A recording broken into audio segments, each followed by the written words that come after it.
1 lakh test কৰাৰ সংকল্পৰে আগবাঢ়িছোঁ। কণ্টেইনমেণ্ট পলিচি আমি যিমান পাৰোঁ আমি মানুহক বহুত বেছি কষ্ট নিদিয়াকৈ মানুহৰ জীৱন ৰক্ষাৰ বাবে আমি যিমানখিনি কৰিব পাৰোঁ আমি চেষ্টা কৰিছোঁ। আৰু আমাৰ অসম মন্ত্ৰীসভাৰ প্ৰায়বোৰ মন্ত্ৰীয়ে বিভিন্ন জিলাৰ লগত সঘনে যোগাযোগ ৰাখিছে, নিজে গৈছেও। মই আজি ৰাতিপুৱা বৰপেটাত গৈছোঁ, ঠিক সেইধৰণে স্বাস্থ্যমন্ত্ৰীও বিভিন্ন জেগাত ঘূৰিছে। আৰু বিশেষকৈ ৰাতিৰ ভাগত চিকিৎসা ভাল হওক তাৰ কাৰণে আমি ভৰপূৰ প্ৰয়াস কৰিছোঁ। কোভিড-19ৰ প্ৰথম ৱেভ হওক, দ্বিতীয় ৱেভ হওক, তৃতীয় ৱেভ হওক, এই ৱেভৰ পৰা হাত সাৰিবৰ বাবে আমাক আটাইতকৈ প্ৰয়োজন হ'ল ভেকচিন। আজিৰ দিনটোত আমি জানো যে ৰাষ্ট্ৰত ভেকচিনৰ নাটনি আছে। 120 কোটি জনসাধাৰণক একেটা দিনতে ভেকচিন দিয়া সম্ভৱ নহয়। পালছ পলিঅ' হওক, টিবিয়ে হওক, আন বিভিন্ন বেমাৰৰ ক্ষেত্ৰত প্ৰতিষেধক টিকা দিবলৈ গৈ আমি 20 বছৰ 25 বছৰ সময়ো অপেক্ষা কৰিছিলোঁ। কিন্তু কোভিড এনেকুৱা এটা মহামাৰী য'ত আমি অপেক্ষা কৰাৰ সময় আমাৰ হাতত নাথাকেগৈ। ভাৰত চৰকাৰে আমাক যিমান পাৰে সহায় কৰিছে। প্ৰায় 35 লাখ লোকক আমি ভেকচিনেশ্যন কৰিব পাৰিছোঁ। আমাৰ মনত যিটো সাধন বা আমাৰ যিটো ইনফ্ৰাষ্ট্ৰাকচাৰ, প্ৰতিটো দিনত আমি 1 লাখ ভেকচিন কৰিব পাৰোঁ, কিন্তু বৰ্তমান আমি 50,000ৰ আশে-পাশে ভেকচিন কৰি আছোঁ, ভেকচিনাইজেশ্যন কৰি আছোঁ, যিহেতু আমাৰ টিকাৰ স্পষ্ট অভাৱ দেশতে আছে। কিন্তু অহা মাহ তাৰ পিছৰ মাহসমূহত লাহে লাহে ভেকচিনৰ অভাৱ কমি যাব, কাৰণ ইতিমধ্যে ভাৰত চৰকাৰে কেইবাটাও ব্যৱস্থা লৈছে যাতে ৰাজ্যত বা দেশত পৰ্যাপ্ত পৰিমাণৰ ভেকচিন উপলব্ধ হয়। কোভেক্সিন, কোভিচিল্ডৰ নিৰ্মাণৰ উপৰিও জাইডাছ কেডিলাৰ আন এটা ভেকচিন ভাৰত চৰকাৰে এপ্ৰুভ কৰিছে। স্পুটনিক ভেকচিনৰ প্ৰথম ড'জবিলাক আহিব আৰম্ভ কৰিছে। আৰু আন নভামেক, জনছন কেইবাটাও ভেকচিনৰ কথা বতৰা ভাৰত চৰকাৰে আগুৱাই লৈ গৈ আছে। এতিয়া এনেকুৱা এটা দিন আহিব যে হয়তো জুলাই হওক, আগষ্ট হওক, এনেকুৱা এটা সময় আহিব য'ত ভেকচিন পৰ্যাপ্ত হ'ব। কিন্তু পৰ্যাপ্ত যেতিয়া ভেকচিন হ'ব তাত দুটা কেটেগৰী আছে। এটা কেটেগৰী আছে 45 years and above, আন এটা কেটেগৰী আছে 18 years to 44 years। আমি যদি 3 কোটি মানুহক আমি ডিভাইড কৰোঁ, যে 3 কোটি মানুহৰ আমাৰ সংখ্যাটোক যদি আমি এটা থাম্ব ৰুলত হিচাপ কৰোঁ, 1 কোটি ব্যক্তি হ'ব যোন 45 yearsৰ ওপৰত। তেওঁলোকৰ ভেকচিনৰ দায়িত্ব কোনে ল'ব? ভাৰত চৰকাৰে ল'ব।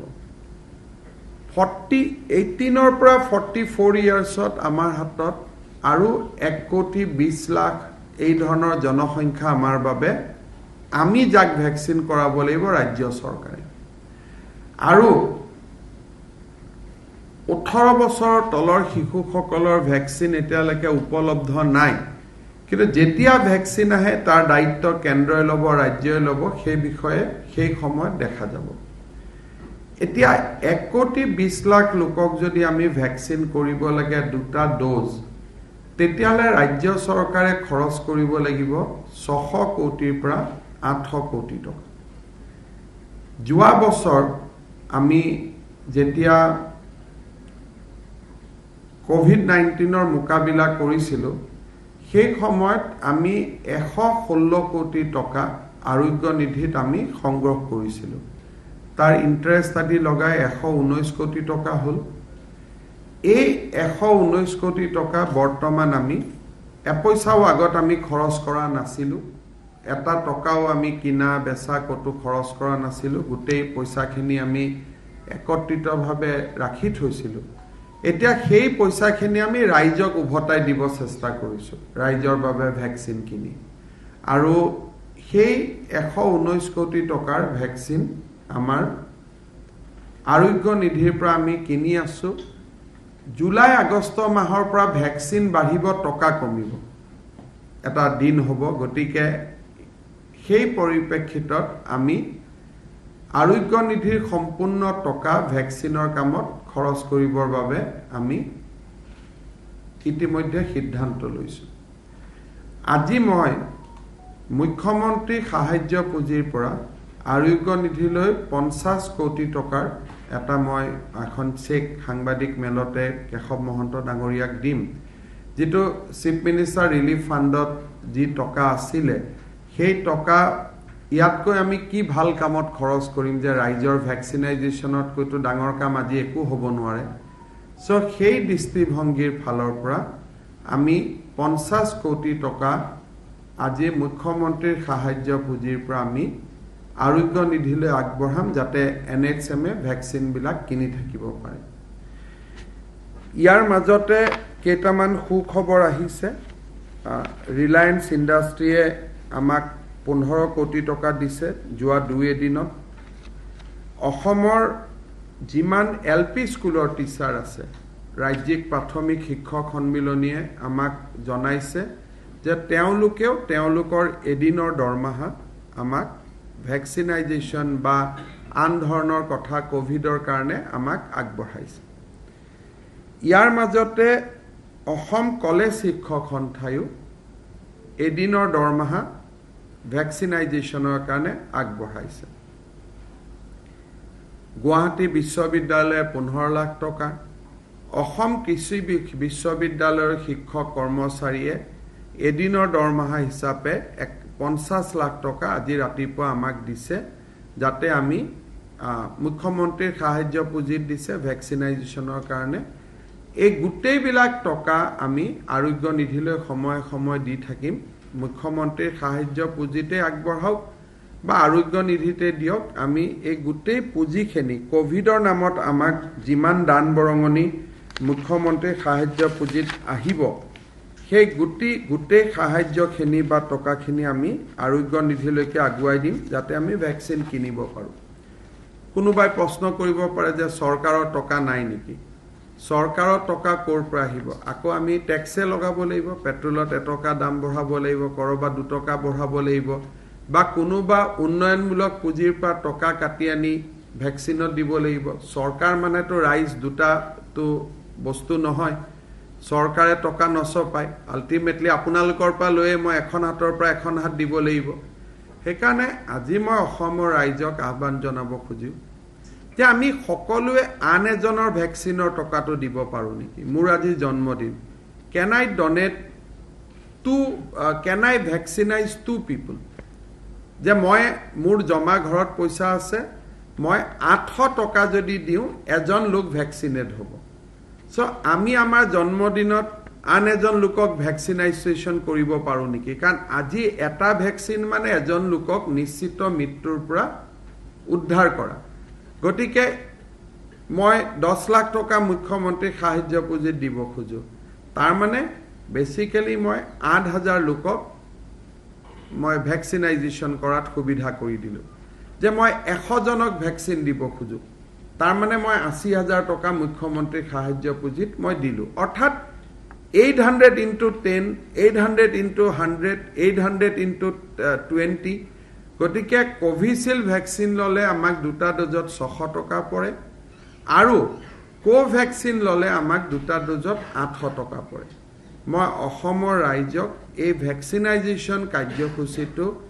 এক জনভাগিদাৰী বা এক জন আন্দোলনলৈ ৰূপান্তৰ কৰাৰ বাবে অনুৰোধ কৰিম আপোনালোকে মুকলি মনে 600 into 1 মানে এজনৰ কাৰণে দিলে 600 into 2 দুজনৰ কাৰণে দিলে আমি বাতৰি কাকতত মুখ্যমন্ত্ৰীৰ সাহায্য পুঁজিৰ একাউণ্ট নম্বৰ দিছো আৰোগ্য নিধিৰ একাউণ্ট নম্বৰ দিছো যতে যেনেকে পাৰে আমি 100 জনৰ ভ্যাকচিনাইজেশ্যন কৰি দিও 50 জনৰ ভ্যাকচিনাইজেশ্যনৰ কাৰণে দিও 10 জনৰ ভ্যাকচিনাইজেশ্যনৰ কাৰণে দিও ইয়াত সৰকাৰৰ টকা নাই শব্দটো অনাৰ প্ৰয়োজন নাই মই দেখো কোনোবাই সোশ্যাল মিডিয়াত কয় বিত্তীয় নাটনি এটো বিত্তীয় নাটনি নহয় এজনে এজনক জীৱন উপহাৰ দিয়াৰ আনন্দ কোনোবাই নিদিলেও চৰকাৰে ভেকচিনাইজেশ্যনখিনি কৰিবই কিন্তু এজনক এজনে জীৱন উপহাৰ দিয়াৰ যিটো আনন্দ সেই আনন্দৰ পৰা আমি ৰাইজক বঞ্চিত কৰিব খোজা নাই যে নহয় ময়ো কন্ট্ৰিবিউট কৰিব খোজো I want to give a life to somebody else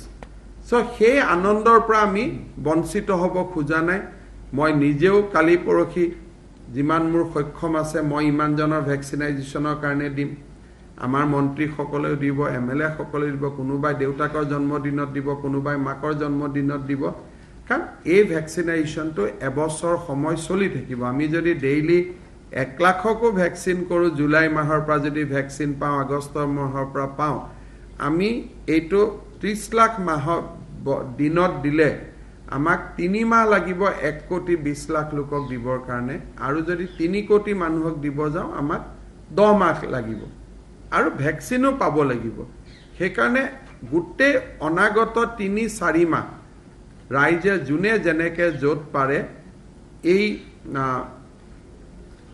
জনভাগিদাৰী বা জন আন্দোলনটোত সহায় কৰক তাৰ কাৰণে অনুৰোধ কৰিছো ইয়াত স্কেপটিকেল হোৱাৰ কোনো প্ৰয়োজন নাই বোলে টকা নুঠিলে কি হ'ব চৰকাৰে দিব চৰকাৰটো আছে কিন্তু চৰকাৰ মানেতো ৰাইজে গতিকে বহুতে কয় যোৱাবাৰো দিলো এইবাৰো দিলো বানপানী প্ৰত্যেক বছৰে আহে যাৰ মনত কিবা এটা কৰাৰ ইচ্ছা থাকে হি প্ৰতি বছৰে দিব জুনে দিব নুখোজে কি নিদিব কোনো কথা নাই কিন্তু আমি অসমৰ ৰাইজে মানুহক এটা জন আন্দোলনৰ জৰিয়তে আমি ভেকচিনাইজেশ্যন কৰিছো তাৰ এটা আনন্দ বেলেগ সেই আনন্দটো অনুভৱ কৰিবলৈ মই অসমৰ ৰাইজক অনুৰোধ জনাম এতিয়া আমি ভেকচিনেশ্যন চেণ্টাৰ বিলাকত জুনে আহিছে তাক আমি টেষ্টটো কৰিছো পানী বটলো আগবঢ়াইছো আমি অকনমান গোটে ফেচিলিটিজ বিলাক বঢ়াই লৈ গৈ আছো এইখিনি কৰাৰ পিছত যিমান উঠিব বাকিখিনি ডেফিনেটলি মইতো নাভাবো 100-150 কোটিৰ বেছি ওপৰত উঠিব বাকি 500-600 কোটি যি লাগে এটো চৰকাৰে দিব কিন্তু আমি আমাৰ আন এজনক জীৱন দিয়াৰ সুখখিনি আমি লব পাৰো নেকি এটা মই সুবিধা ৰাইজৰ মাজলৈ আগুৱাই দিছো বাট আমি কিবা দান বৰঙনি পাও নাপাও ভেকচিনাইজেশ্যন বিনামূলীয়াই হ'ব আৰু আমি ফ্ৰী ভেকচিনাইজেশ্যন আমি ৰাইজক কৰি থাকিম আৰু সেইটো আমাৰ সংকল্প আছিল সেইটো চলি থাকিব ভাৰত চৰকাৰে 44 বছৰ ওপৰক বিনামূলীয়াকৈ দি আছে আৰু ডেফিনেটলি আমি 18 to 44 ইয়াৰ্স কেনে ৰাজ্য চৰকাৰে বিনামূলীয়াকৈ দিব ইৰেসপেক্টিভ অফ আমি কিবা দান বৰঙনি পাও বা নাপাও তাৰ কাৰণে আমাৰ ৰেলখন ৰখি নাথাকে ৰেলখন ডেফিনেটলি চলি থাকিব আজি আমাক আৰু এটা অলপ সহায় আহিছে অসমত ৰিলায়েন্সৰ 39টা পেট্ৰল পাম্প আছে তেওঁলোকে আজি কৈছে যে কোভিডৰ ৰোগী কঢ়ুৱা অক্সিজেন কঢ়ুৱা বা কোভিডৰ নামত যিমান গাড়ী চলিব সকলোতে তেওঁলোকে প্ৰতিদিনে 50 লিটাৰকৈ তেল প্ৰতিখন গাড়ীক তেওঁলোকে বিনামূলীয়াকৈ দিব এনেকে বিভিন্ন ৰাজ্যে সহায় কৰি আছে শিক্ষকসকলে এদিনৰ দৰমহা আগবঢ়াইছে ইউনিভাৰ্চিটিৰ পৰা বিধায়কসকলেও আহি সহায় আগবঢ়াই আছে গতিকে মই ৰাইজক কোভিড বিশেষকৈ ভেকচিনাইজেশ্যনটো এটা জন আন্দোলনলৈ ৰূপান্তৰ কৰাৰ বাবে আহ্বান জনাম মই এতিয়া আলফাৰ প্ৰসংগত আহিব খুজিছো আপোনালোকে জানে যে আমাৰ চৰকাৰে দায়িত্ব গ্ৰহণ কৰাৰ পিছত আৰু তাৰ ঠিক আগমুহূৰ্তত 3-4টা উপৰ্যুপৰি ৰাজ্যখনত আইন শৃংখলা জাতীয় প্ৰশ্নৰ আমাৰ সন্মুখত আহি আছিল প্ৰথমতে আমি এটা ব্যক্তিগত তেল প্ৰতিষ্ঠানৰ দুগৰাকী বিষয়াক আলফাই অপহৰণ কৰি লৈ যায়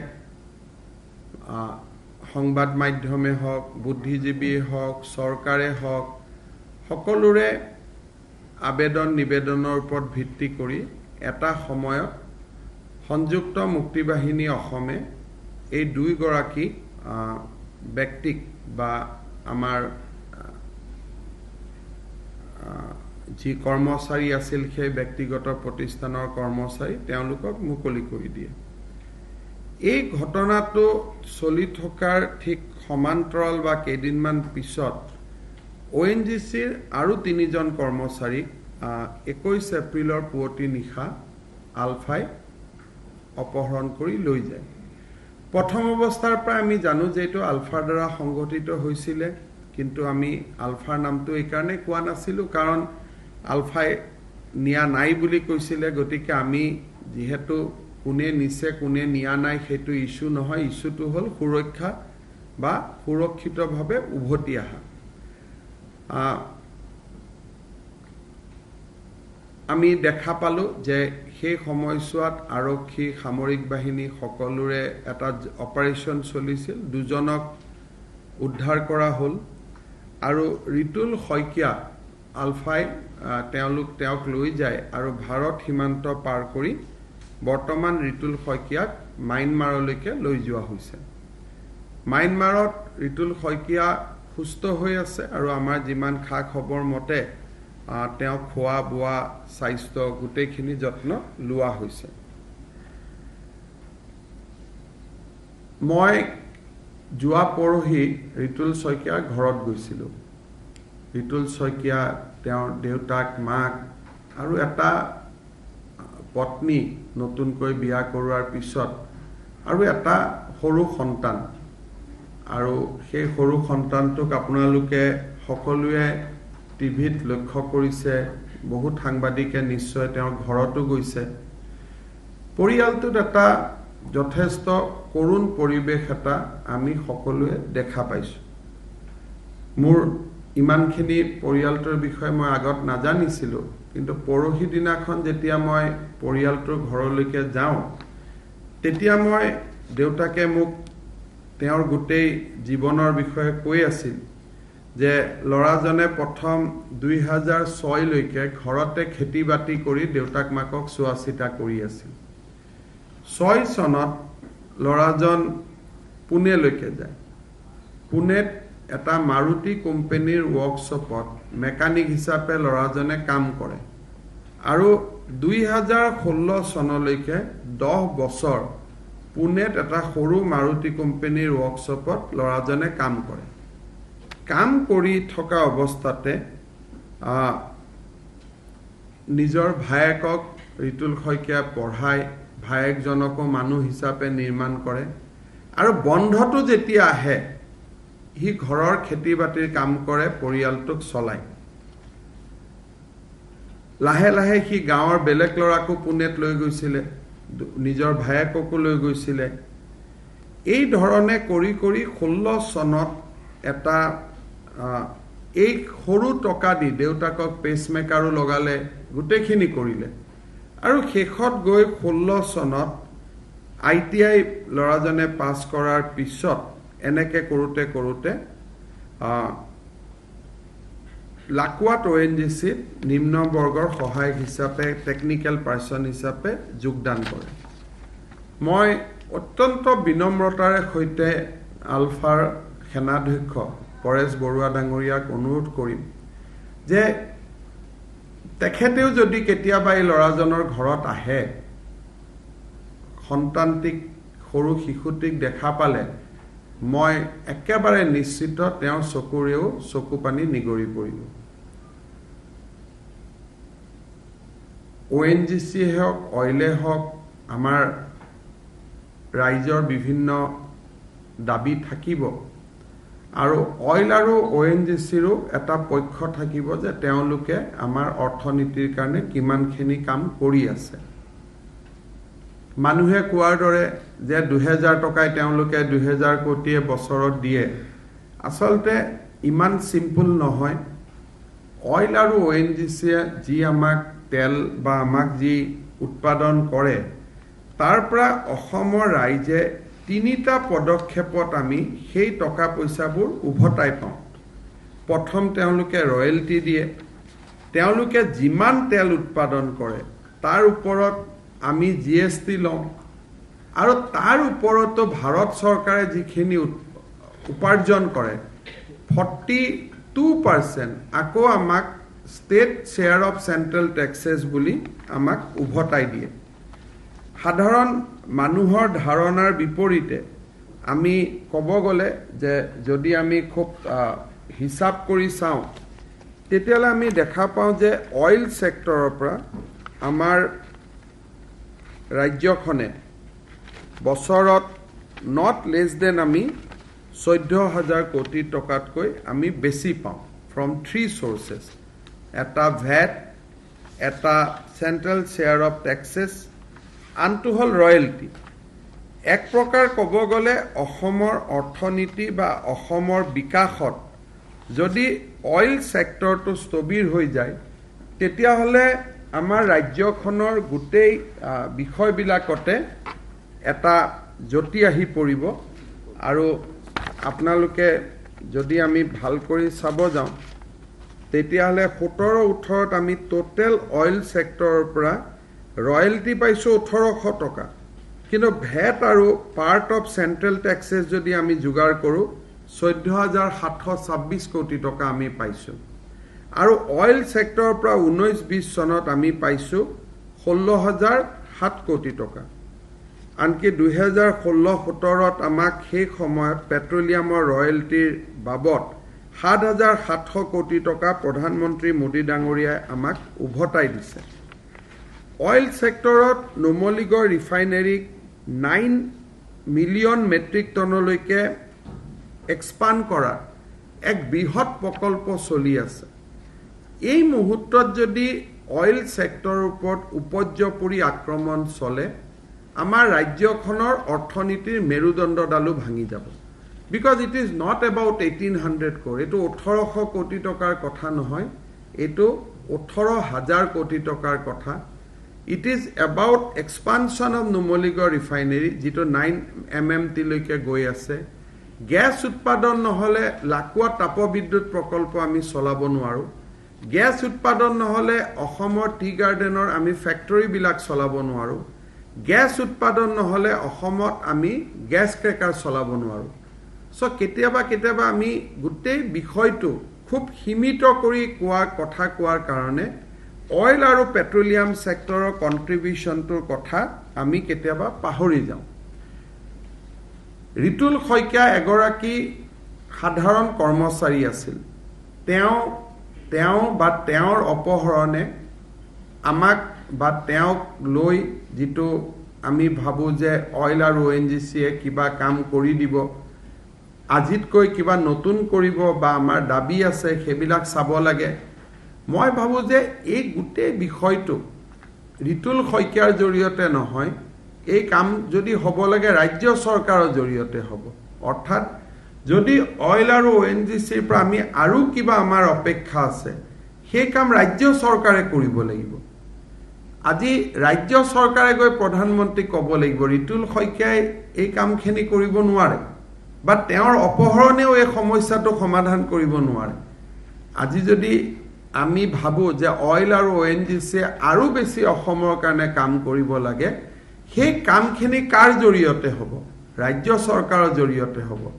গতিকে মই আলফাই হওক আন দল সংগঠনসমূহক ক'ব খোজোঁ যে আমি ৰাজ্য চৰকাৰে প্ৰচেষ্টা কৰিম যে অইল আৰু ONGCয়ে আৰু অসমৰ অৰ্থনীতিত সেৱা আগবঢ়াওক.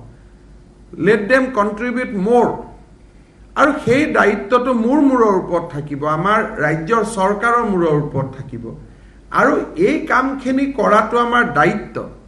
আৰু এই কামখিনি কৰিবৰ কাৰণে আমাক বাধ্য কৰাবৰ প্ৰয়োজন নাই, কাৰণ আমি সেইটোক আমাৰ দায়িত্ব বুলি অনুভৱ কৰোঁ. This is a part of our responsibility যে let oil sector contribute more and more for the development of Assam. তাতে ৰিতুল শইকীয়াৰ দৰে এজন যুৱকক পিতৃ মাতৃৰ বুকুচাৰ পৰা কাঢ়ি লৈ যোৱা, এজন সন্তানৰ পিতৃত্বৰ চেনেহৰ পৰা বঞ্চিত কৰা, মই নাভাবোঁ যে these are justified.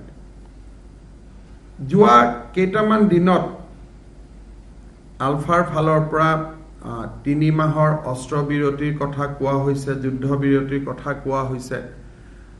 Paresh Barua ডাঙৰীয়াই টিভিৰ মাধ্যমত কেইবাটাও তেখেতে পজিটিভ কথা কৈছে. দুই এটা বিষয়ত তেখেতে মোৰ জৰিয়তে কি হ'ব পাৰে তাৰ বিষয়ে উল্লেখ কৰিছে. মই ভাবোঁ যে এটা সদিচ্ছাৰ বাতাবৰণ যদি আমি সৃষ্টি কৰোঁ নিশ্চয় আমি বহু দূৰ আগুৱাই যাব পাৰিম. মই পৰেশ বৰুৱা ডাঙৰীয়াক অনুৰোধ কৰিম যে ৰিতুল শইকীয়াৰ মুক্তিৰ জৰিয়তে এটা সদিচ্ছাৰ বাতাবৰণ এটা সৃষ্টি হয়। অইল আৰু ONGC অসমৰ কাৰণে কৰিব লাগিবই আৰু তেওঁলোকে কৰি থাকিব। ইয়াৰ দায়িত্ব মোৰ ওপৰত আছে, এই দায়িত্বখিনি মই লৈছোঁ যে অইল আৰু ONGC অসম আমাৰ অসমবাসীৰ স্বাৰ্থ সুৰক্ষিত কৰিব, তেওঁলোকে আৰু বেছি ইনভেষ্টমেণ্ট কৰিব, তেওঁলোকে আৰ্থ সামাজিক দিশত কাম কৰিব। এই গোটেই দায়িত্ব মই মোৰ মূৰৰ ওপৰত লৈছোঁ। তাৰ কাৰণে ৰিতুল শইকীয়াক ধৰি ৰখাৰ কোনো প্ৰয়োজন নাই। এই গোটেই কামখিনি মই কৰিম আৰু আমি কৰিম, মই নহয়, আমি সকলোৱে মিলি কৰিম। That is part of our responsibility, আমাৰ দায়বদ্ধতা।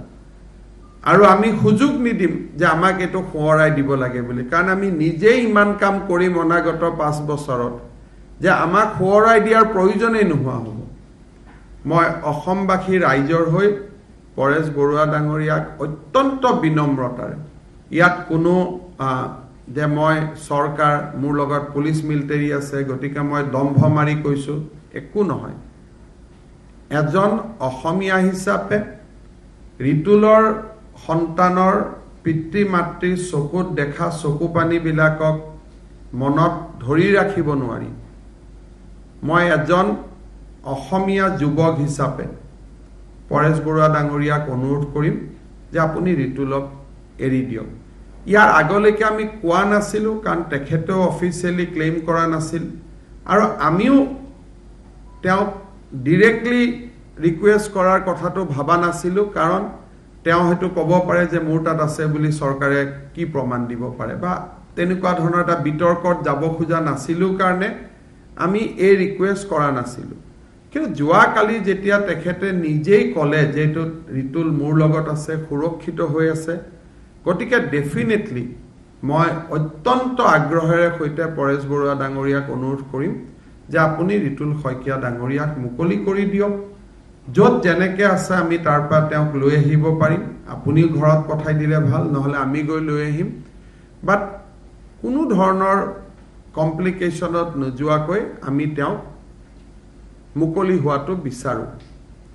অইল আৰু ONGCক লৈ যি কথা বতৰা আছে, যিমান দূৰ within the constitution, within the law, যিমান দূৰ অইল আৰু ONGC অসমৰ কাৰণে কাম কৰিব লাগে সেইখিনিৰ দায়িত্ব মোৰ ওপৰত থাকিব। মই চেষ্টা কৰিম যে আজি 10 কৰি আছে যদি কালি 12 কৰিব লাগে তেওঁলোকে কৰিব। দুইটা কোম্পানীয়ে মোক কৈছে যে we are ready to do anything for the people of Assam. কিন্তু কোম্পানীটো আৰু বন্ধ কৰি দিলে, মুৰ্গীটো মাৰি দিলেতো কণী নোলাব। চ' মুৰ্গীটো জীয়াই ৰাখি আমি যিমান কণী উলিয়াব পাৰোঁ কোনো অসুবিধা নাই। গতিকে মই পৰেশ বৰুৱা ডাঙৰীয়াক বিনম্ৰতাৰে সৈতে মই আহ্বান জনাম যে তেখেতে যি 3 মাহৰ যুদ্ধবিৰতিৰ কথা কৈছে, সেই তেখেতে আমাক যি এটা শান্তিৰ কিৰণ দেখুৱাইছে, তাক আৰু অলপ আগুৱাই লৈ গৈ ৰিতুল শইকীয়া ডাঙৰীয়াক মুকলি কৰি দিয়ক। ইয়াত কোনো চৰকাৰী ৰাষ্ট্ৰৰ দম্ভ নাই, ৰাষ্ট্ৰৰ অহংকাৰ নাই, কোনো মুখ্যমন্ত্ৰী পদৰ পৰা মই কোনো দাম্ভিকতাৰে কথা কোৱা নাই। এজন ৰিতুলৰ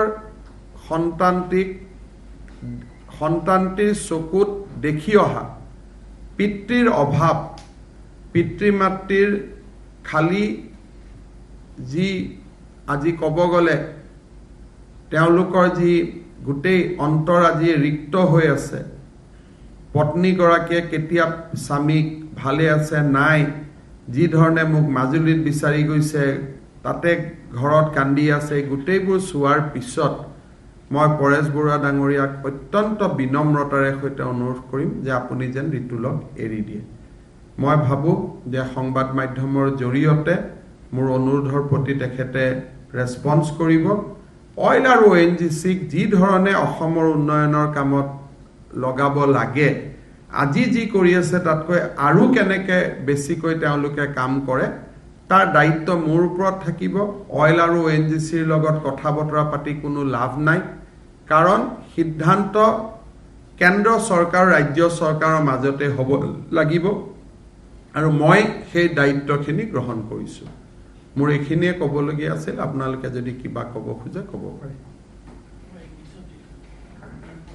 অসমীয়াত কোৱা কথাখিনি আৰু ইংৰাজী নহয়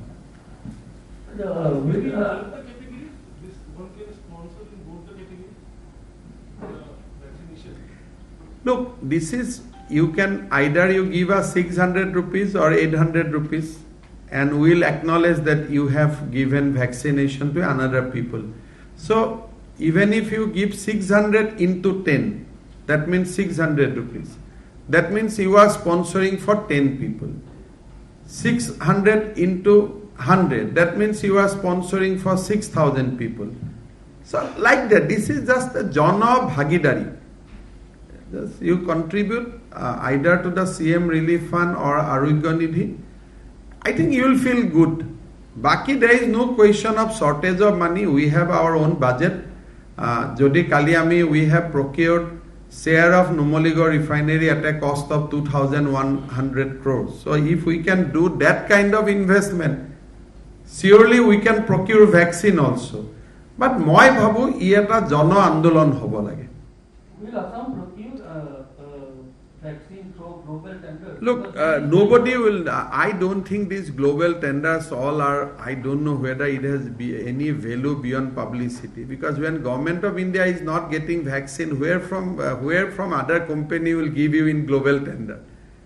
So I don't think that I am basically observing the situation. Other states are floating. So I think it might be exercise in futility. Except publicity, I don't think that anything substantial will come. So my bet will be with Bharat Biotech, Serum and Zydus Cadila. So I'll try to get as much as vaccine from these three companies. It has been witnessed that particularly in urban areas there is a scarcity of vaccine, but in rural areas, particularly in South Salmara, if you see slots are available to book for vaccine and vaccines are also available. Are you going to balance? It is not that.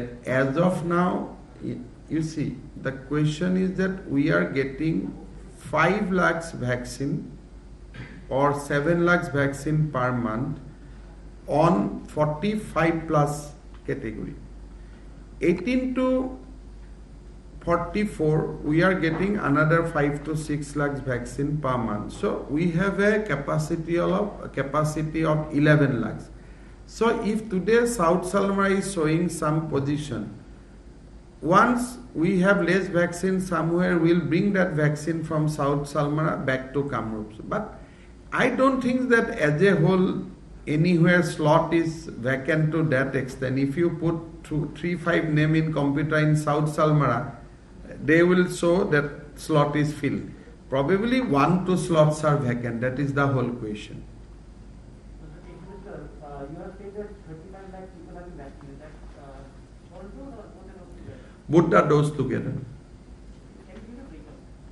I think I give it to every day evening. So anyway, I'll just reiterate that.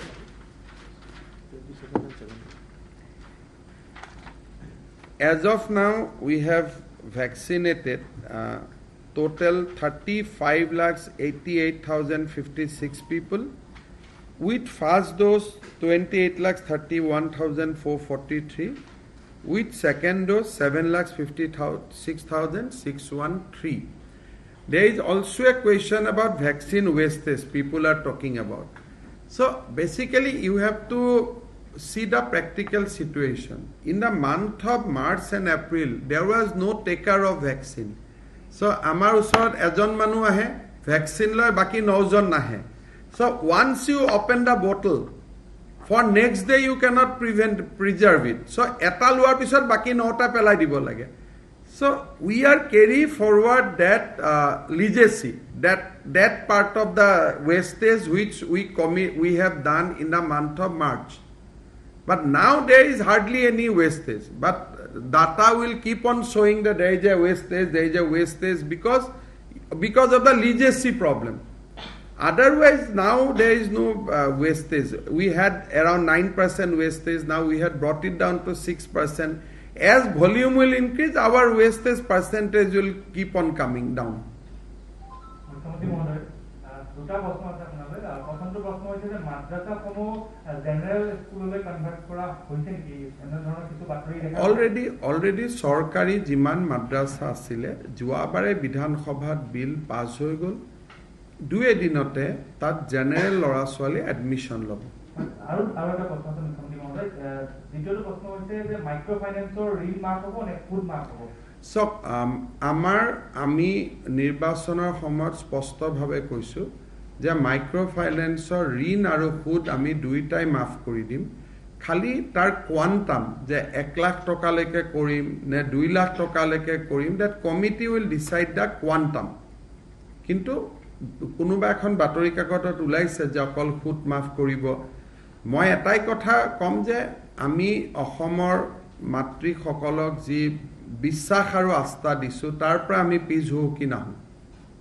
ধন্যবাদ sir মই এটা কথা সুধিছো যে ঋতুৰ সৈতে অপহৰণ বুলিয়ে নহয় গোটেই অসমৰ যিটো ইনচাৰ্জেঞ্চিৰ সমস্যা সেইটো এইটো লজিকত হৈছে যে ক'ৰবাত বহিৰাজ্যৰ কোম্পানী অসমৰ পৰা বহুত লৈ গৈছে আৰু ইয়াক বঞ্চিত কৰিছে ক'ৰবাত আৰু এইবাৰো এইবিলাক হ'ল আৱেগিক কথা প্ৰথম কথাটো হ'ল বহিৰাজ্যৰ টকা পইচাৰ ওপৰতেতো আমাৰ চৰকাৰখন চলি আছে আজি গুজৰাটৰ কোম্পানীয়ে যি ইনকাম টেক্স পায় তাৰ যিখিনি ভাৰত চৰকাৰে ট্ৰান্সফাৰ কৰি দিয়ে তাৰ ওপৰতেতো আমি চলি আছোঁ তেল পেট্ৰল বাঁহ চব যোগ কৰি দিলে অসমৰ খৰচৰ 4 মাহতকৈ ওপৰতো নোলায় এতিয়া এই কথাবোৰ কোনোবা এটা সময়ত অসমৰ কিছু মানুহে কৈ দিলে মানুহৰ মূৰত এইবিলাক ৰেখাপাত কৰি সোমাই থাকিলে তাৰ পৰা এতিয়া আমি উলিয়াই আনিব নোৱাৰোঁ সমস্যাটোতো তাতে মই বিত্তমন্ত্ৰী হৈ থাকিলোঁ মইতো জানো যে গোটেই যদি অইলে যিমান টকা ইয়াৰ পৰা তেল লয় ইণ্টাৰনেশ্যনেল মাৰ্কেটৰ সমান যদি আমি পুৰা দামখিনিও লৈ লওঁ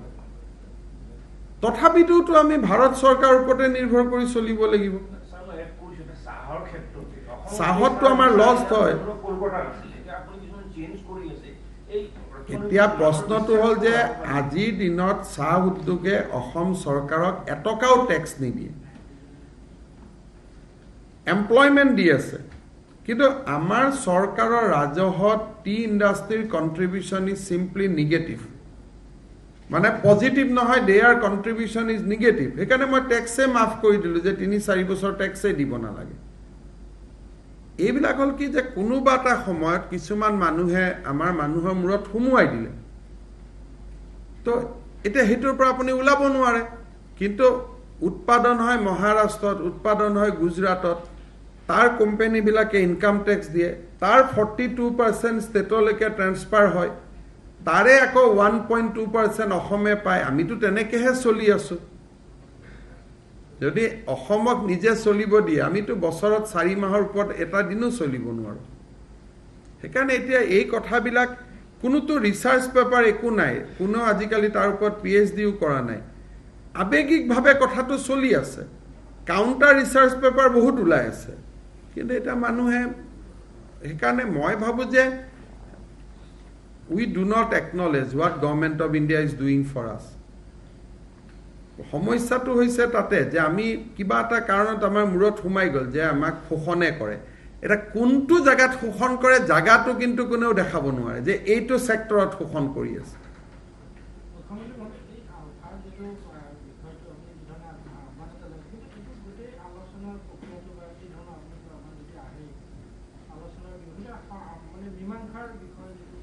সব পৰেশ বৰুৱা ডাঙৰীয়াৰ ভাষাতে তেখেতে কয় যে ভাৰত আৰু অসম অমীমাংসিত প্ৰশ্ন আমিতো ৰাজ্য চৰকাৰ ইয়াৰ ৰোলটো খুব লিমিটেড যদি টকছ হ'ব লাগে it has to be between government of India and ULFA কিন্তু এটা কথা মই জানো যে শান্তিৰ যদি প্ৰকৃত প্ৰস্তাৱ আহে মোদী ডাঙৰীয়া আৰু অমিত শ্বাহ ডাঙৰীয়াৰ সদিচ্ছাৰ অভাৱ নহ'ব মই ভাবোঁ যে আজি 3 মাহৰ যুদ্ধবিৰতিৰ কথা কোৱা হৈছে আমি যদি লাহেকৈ গ্ৰাউণ্ড ৰুললৈকে যাব পাৰোঁ যে ঠিক আছে এনেকুৱা ধৰণৰ গ্ৰাউণ্ড ৰুল হ'ব বা আলোচনাৰ এটা যদি প্ৰস্তাৱ আহে তেতিয়াহ'লে মই ভাবোঁ যে মোদী ডাঙৰীয়া আৰু অমিত শ্বাহ ডাঙৰীয়াৰ সদিচ্ছাৰ অভাৱ নহ'ব কিন্তু এতিয়ালৈকে আমি বিচাৰিম যে আৰু এটা কথা ঠিক যে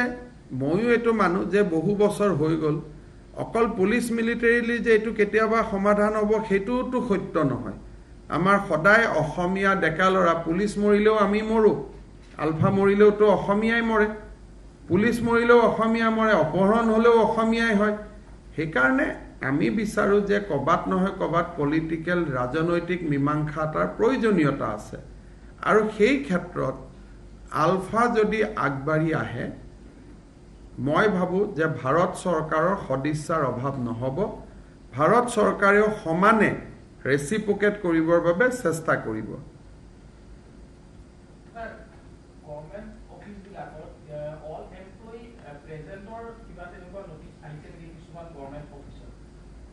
এতিয়া চৰকাৰী অফিস বন্ধ আছে কিন্তু সিনিয়ৰ অফিচাৰে যদি কাবাক বিচাৰে যে এই ফাইলটো ডিসপোজেলৰ কাৰণে মোক এই গৰাকী কৰ্মচাৰীক আজি লাগে তেওঁ আহিব লাগিব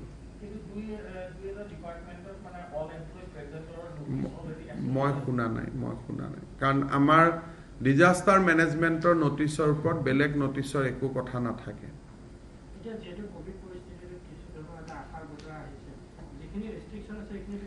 সব ৰেষ্ট্ৰিকশন আমি দিয়াৰ কাৰণে আহাৰ বতৰাটো আহিছে কিন্তু ভ্যাকসিন নোহোৱাকৈ আপুনি ৰেষ্ট্ৰিকশনটো উঠাব নোৱাৰে আৰু আহাৰ বাতৰিও বহুত বেছি আশা নহয় মই আগতে কৈছিল যে আহাৰ অলপ ইংগিতহে দেখা গৈছে আশাটো পুৰা হোৱা নাই জাস্ট এ বিগিনিং হেতু হয়তো আকৌ কালি পৰখি ফটক কৰি একদিনত 12% পজিটিভিটি হৈ যাব পাৰে কাৰণে মই আপোনালোকক যে এতিয়াই ধাৰণা এটা নলব যে কোভিডৰ পৰিবেশ ভাল হৈছে বাট এটলিষ্ট বেয়া হোৱা নাই আজিৰ পৰা 15 দিন আগত আমি যত আছিলো তাৰ পৰা আমি তলত যোৱা নাই মুখ্যমন্ত্ৰী মহোদয় নতুন চৰকাৰে ডি ভোটাৰ সমস্যাটো সমাধান কৰাৰ বাবে পদক্ষেপ ল'ব সব হৈ থাকিব সব বিলাক কাম কৰিম এটা এটাকৈ সময় আছে কালি বিধানসভা হৈ যাওক সবে শপত গ্ৰহণ কৰক লাহেকৈ কোভিড খাম কাটক ডি ভোটাৰ এনআৰসি সিএ আমাৰ ক্লজ 6 যিমান বিলাক সমস্যা আছে বানপানী এই 5 বছৰত এই সমস্যাবিলাক সমাধান হওক তাৰ কাৰণে অত্যন্ত আন্তৰিকতাৰে সৈতে আমাৰ চৰকাৰখনে কাম কৰিব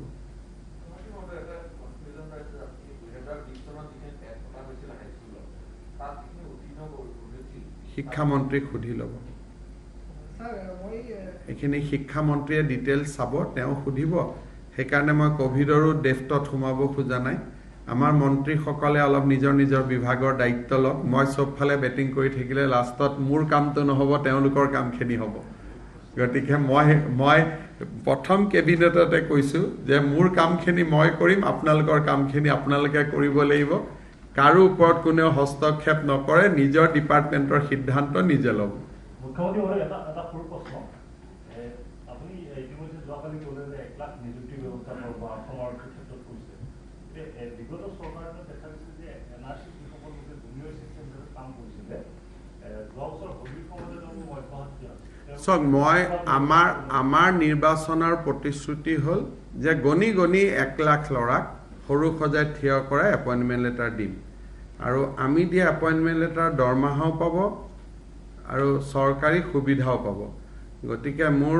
অসমৰ ৰাজ্যক যেটো ইলেকশ্যনৰ সময়ত আমি প্ৰতিশ্ৰুতি দিছিলো কোভিড নহলে হয়তো অহা মাহৰ পৰা এডভাৰটাইজ আৰম্ভ হৈ গ'লহেতেন গতিকে গণি মই 1 লাখ লৰাক যাতে নিযুক্তি পত্ৰ দিব পাৰো তাৰ চেষ্টা থাকিব আৰু ভগৱানে কৰিলে সফল হ'ম তাক মই বিশ্বাস কৰো মাইক্ৰ ফাইনেন্সৰ লোনে হওক অৰুণোদয় হওক 1 লাখ লৰাক চাকৰিয়ে হওক ডিলিমিটেশনে হওক যিমান প্ৰতিশ্ৰুতি আমি নিৰ্বাচনৰ সময়ত দিছো তাক আখৰে আখৰে পালন কৰা হ'ব আৰু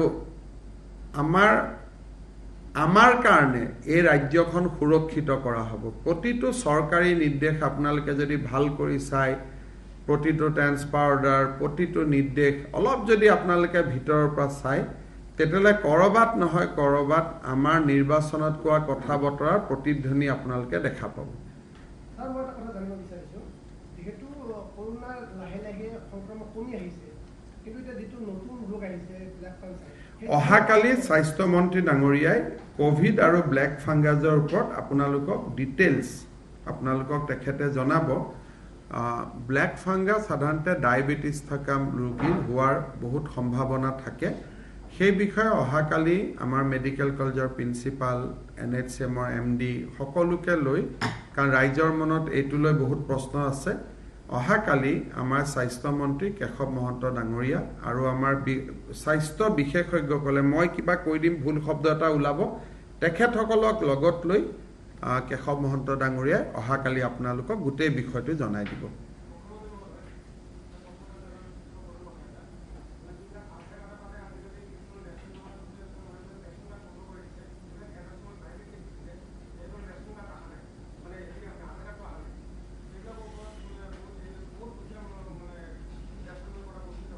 মই চাই দিম বাৰু, মই নাজানো বিষয়টো, কিন্তু এবাৰ আপোনালোকে ৰঞ্জিত দাস ডাঙৰীয়াকো ক'ব আৰু ময়ো চাই দিম।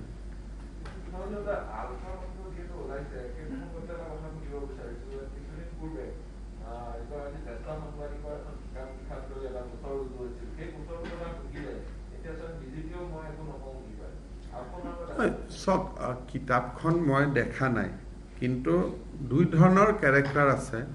আগতে সাংবাদিক ৰাজীৱ ভট্টইও আলফাৰ ওপৰত কিতাপ লিখিছে, বিভিন্ন সময়ত চে গুৱাভাৰা বহুত বিপ্লৱীৰ ওপৰত কিতাপ লিখিছে, আৰু মই ভাবোঁ পৰেশ বৰুৱাৰ জীৱনৰ বিষয়ে জনাটো প্ৰয়োজনীয়তা আছে তেওঁ বিশ্লেষণৰ কাৰণে। কিন্তু কিতাপখনত এইটো থাকিব নালাগে যে কিতাপখন পঢ়ি যাতে মানুহ আলফা হ'বৰ কাৰণে উদগনি নাপায়।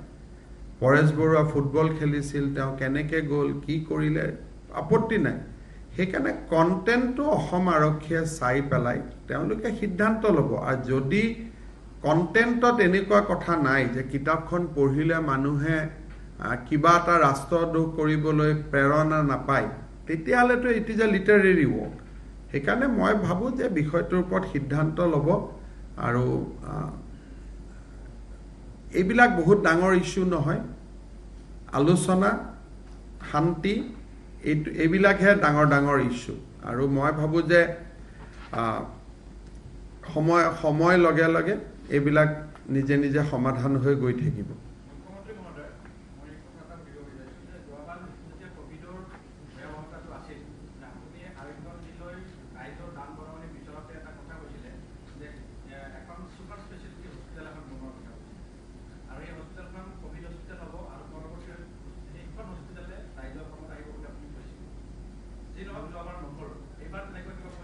আমাৰ মেডিকেলত ছুপাৰ স্পেচিয়েলিটি হস্পিটেল আমি অহা 4 মাহত ইনগ্ৰেট কৰি দিম।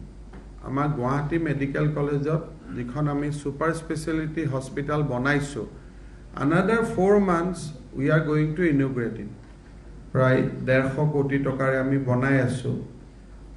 নৱেম্বৰৰ ভিতৰত অসমত 16খন নহ'লেও 12খন কেঞ্চাৰ হস্পিটেল একেদিনাই আৰম্ভ হ'ব। আৰু গুৱাহাটীতো যিখন 1000 crore rupeesৰ মেডিকেল কলেজ আমি বনোৱাৰ কাম আৰম্ভ কৰিছোঁ, কোৰ্টৰ এটা ষ্টে অৰ্ডাৰ আছে, 2 এদিনতে ভেকেট হৈ গ'লে তাৰো কাম আৰম্ভ হ'ব। গতিকে হেল্থৰ ইনফ্ৰাষ্ট্ৰাকচাৰ লৈ ইছ্যুটো অহা নাই। আমি যিমান পাৰোঁ, মইতো ভাবোঁ নেক্সট 5 yearsত মানুহে এতিয়াই কোভিডৰ কাৰণে দিল্লীৰ পৰা এয়াৰ এম্বুলেঞ্চ লৈ মানুহ গুৱাহাটীত গুচি আহিছে ট্ৰিটমেণ্টৰ কাৰণে। চ' মই ভাবোঁ যে অসমত হেল্থ টুৰিজিম বা হেল্থ ছেক্টৰ যোৱা 5টা বছৰত আমি বহুত ভাল পদক্ষেপ দেখা পাম। আজি এতিয়া মই ৰাতিপুৱা বৰপেটাত গৈ আছিলোঁ, বৰপেটাত মোক তাৰে মানুহে ক'লে, ছাৰ আহক, লাইনাকটো লগাই আছোঁ, চাব আহক। মই ক'লো আজি নাহোঁ, পিছত আহিম। বৰপেটা জিলাৰ দৰে যদি জিলাত লাইনাক মেচিন লাগে, যি আগত বিবৰুৱা কেঞ্চাৰ হস্পিটেলৰ লাইনাক মেচিন এটা উদ্বোধন কৰা কিমান ডাঙৰ উৎসৱ আছিল, আজিৰ পৰা 5 বছৰ আগত প্ৰধানমন্ত্ৰী মনমোহন সিং আহিছিল। আজি তেনেকুৱা লাইনাক মেচিন 16টা জেগাত বহিব, ডিফু, বৰপেটা, আজি বহি আছে। ইনফেক্ট বৰপেটাত মই আহোঁতে ৰাতিপুৱা দেখি আহিছোঁ, দূৰৰ পৰা মই সোমোৱা নাছিলোঁ, মই পিছত এদিন আহিম। গতিকে ইনফ্ৰাষ্ট্ৰাকচাৰ ইছ্যুটো নাই।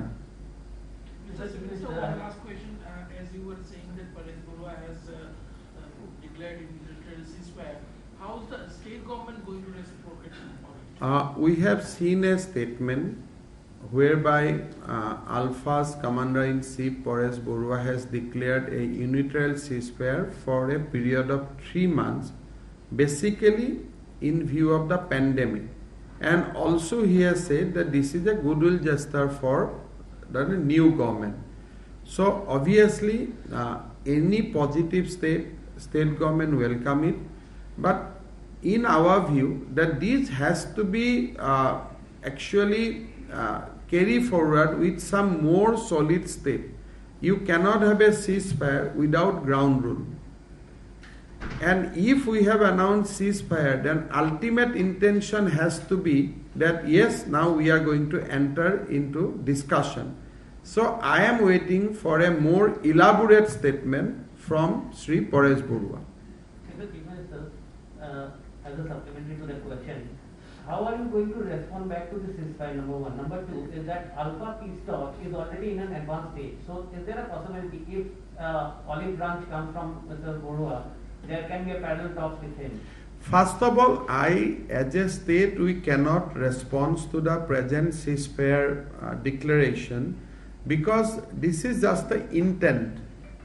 And you cannot take some step on basically on a statement of intent.